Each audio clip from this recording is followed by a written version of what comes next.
Selamat pagi anak didik kami sekalian, salam sehat, salam jumpa kembali dalam pembelajaran ilmu pengetahuan sosial, tema 7, subtema 1, masa penjajahan bangsa Eropa di Indonesia.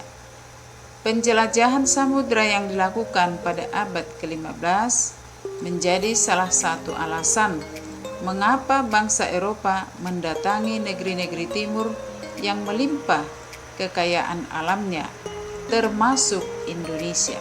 Hal ini terjadi untuk mewujudkan tujuan utama dari penjelajahan samudra, yaitu A. Mencapai kejayaan atau glory, B. Memiliki kekayaan atau gold, C. Menyebarkan agama atau gospel, dan D. Mencari rempah-rempah. 1. Penjajahan Portugis. Persaingan berakhir melalui perjanjian Saragossa yang membuat Spanyol meninggalkan Maluku. Akibatnya, Portugis memonopoli perdagangan serta ikut campur dalam urusan kerajaan. Portugis berhasil diusir oleh rakyat Maluku pada tahun 1575. Kedua, penjajahan Spanyol.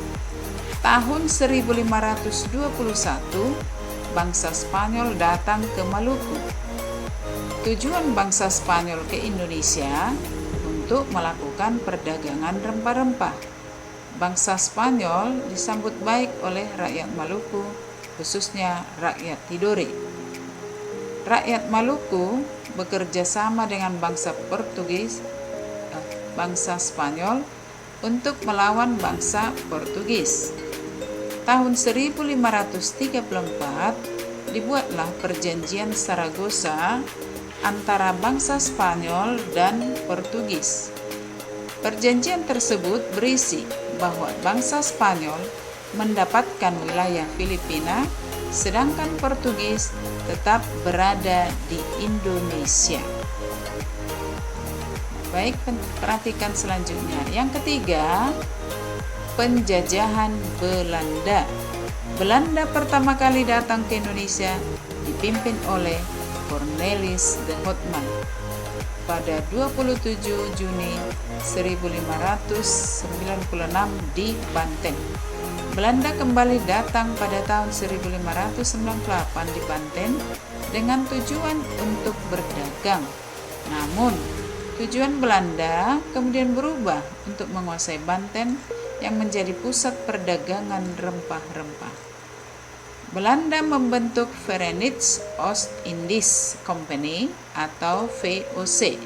Nah, ini kepanjangan dari VOC ya, untuk memonopoli perdagangan rempah-rempah di Banten pada tahun 1602 yang dipimpin oleh Jan Pieterszoon Coen. J.P. Coen menerapkan kebijakan politik untuk membatasi penanaman jumlah rempah serta pelayaran kapal guna mengawasi perdagangan rempah-rempah. Sikap VOC yang semena-mena mendapat perlawanan dari rakyat Indonesia. Akhirnya, VOC mengalami kebangkrutan dan resmi dibubarkan pada 31 Desember 1799. Mari kita simak yang selanjutnya. Perlawanan bangsa Indonesia terhadap penjajah. 1. Peristiwa perlawanan terhadap Portugis. Pada tahun 1511, bangsa Portugis berhasil menguasai Malaka di bawah pimpinan Alfonso de Albuquerque.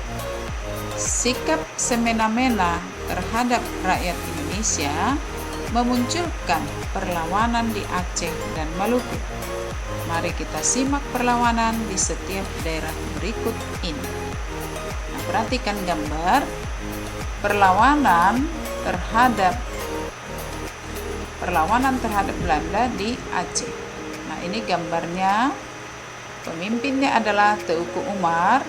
Hasil perlawanannya mengalami kegagalan karena ada pengkhianat yang memberitahukan persembunyiannya kepada Belanda. Nah, tentang bentuk dan perlawanan alasan itu boleh kamu baca ya. Perlawanan yang kedua ada di Sumatera Utara. Nah, ini gambar Sisingamangaraja ke-12, yaitu pemimpin perlawanan ini adalah Sisingamangaraja ke-12. Hasil perlawanan yang dilakukan oleh Sisingamangaraja ke-12 mengalami kegagalan. Sisingamangaraja ke-12 gugur dan seluruh wilayah Tapanuli dikuasai oleh Belanda. Nah, berikutnya kita perhatikan lagi perlawanan terhadap Belanda di Sumatera Barat. Nah, ini gambar dari Tuanku Imam Bonjol ya. Tuanku Imam Bonjol. Ini hasil perlawanannya, yaitu perlawanan Tuanku Imam Bonjol mengalami kegagalan juga. Benteng Bonjol jatuh ke tangan Belanda dan Tuanku Imam Bonjol berhasil ditangkap dan ditahan. Nah, selanjutnya di Banten, perlawanan terhadap Belanda di Banten itu dipimpin oleh Sultan Ageng Tirtayasa. Nah, ini gambarnya. Hasil perlawanan yang dipimpin oleh Sultan Ageng Tirtayasa belum mendapat kemenangan atas VOC. Tahun 1683, Sultan Ageng Tirtayasa berhasil ditangkap oleh VOC dengan tipu muslihat. Kita perhatikan perlawanan terhadap Belanda di daerah istimewa Yogyakarta, yaitu dipimpin oleh Pangeran Diponegoro. Diponegoro juga hasil perlawanannya mengalami kegagalan. Pangeran Diponegoro berhasil ditangkap oleh Belanda yang berpura-pura mengajak politik. Ini adalah pahlawan perlawanan terhadap Belanda dari Sulawesi Selatan. Gambar dari Sultan Hasanuddin. Hasil perlawanannya, Sultan Hasanuddin mengalami kegagalan karena pengkhianatan Abu Talaka dari Brunei. Sultan Hasanuddin harus menandatangani perjanjian Humayun tahun 1667 yang sangat merugikan rakyat Lampung atau Makassar. Untuk selanjutnya perhatikan perlawanan terhadap Belanda di Maluku. Nah, ini gambar dari Thomas Matulesi atau yang disebut Pattimura. Hasil perlawanannya, satu, berhasil merebut benteng Kusteni pada tanggal 16 Mei 1817. Dua, berhasil memperluas pasukan kolonial. Satu tadi dari setiap pahlawan ada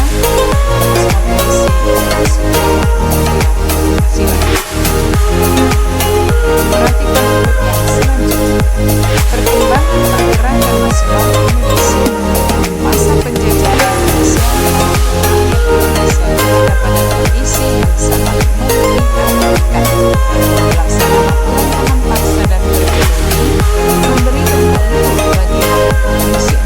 Keadaan masyarakat Indonesia demikian memunculkan fenomena studi yang berdampak pada perkembangan sistem pendidikan Indonesia. Berkembangnya pendidikan pada abad ke-19 melahirkan golongan terpelajar yang berperan besar dalam upaya pergerakan nasional dan munculnya nasionalisme bangsa Indonesia. Perjuangan golongan pelajar melawan penjajah dilakukan dengan mulai membentuk beberapa organisasi berskala nasional. Organisasi-organisasi nasional ini memiliki cita-cita yang sama, yaitu menumbuhkan semangat persatuan dan kesatuan bangsa untuk mencapai kemerdekaan Indonesia dari penjajah. Nah, secara umum, munculnya kebangkitan pergerakan nasional di Indonesia dipengaruhi oleh Baik, secara umum, munculnya kebangkitan pergerakan nasional di Indonesia dipengaruhi oleh beberapa faktor seperti faktor internal dan faktor eksternal. Faktor internal, penderitaan rakyat akibat penjajahan. Eksternal, kemenangan Jepang atas Rusia dalam perang tahun 1905. Lahirnya golongan-golongan terpelajar dan cendekiawan. Faktor eksternal, masuknya paham baru seperti nasionalisme dan demokrasi. Faktor internal, sejarah kejayaan hidup kerajaan-kerajaan Indonesia di masa lalu. Faktor eksternal, kebangkitan nasional negara-negara tetangga seperti India dan Filipina. Secara umum, masa pergerakan nasional Indonesia dapat dibedakan menurut sifatnya. Masa kebangkitan nasional, masa radikal, dan masa moderat. Periode 1900-an, 1920 sampai 1927. Masa moderat adalah 1930-an. Karakteristik organisasi. Masa kebangkitan nasional, babak baru perjuangan bangsa Indonesia melalui organisasi di bidang pendidikan, politik, ekonomi, maupun sosial budaya. Masa radikal, pergerakan politik menggunakan taktik non-kooperatif yang keras terhadap penjajah, mendorong semangat kebangsaan dan persatuan melalui rapat-rapat umum, surat kabar, dan lembaga pendidikan. Masa moderat, pergerakan politik menggunakan taktik kooperatif dan dengan penjajah. Masa moderat memperjuangkan kepentingan rakyat dengan mengirimkan wakil-wakilnya dalam Dewan Perwakilan Rakyat atau yang disebut Volksrat. Nah, periode contoh organisasi tahun 1900-an yaitu Budi Utomo, Sarekat Islam, Indise Partai, dan Muhammadiyah. Nah, berikut masa radikal, Perhimpunan Indonesia atau PI, Partai Komunis Indonesia atau PKI, dan Partai Nasional Indonesia atau PNI. Masa moderat, Parindra dan Gerindo. Nah, dengan demikian anak didik kami, sampai di sini pembelajaran kita untuk hari ini. Selamat belajar dan terima kasih.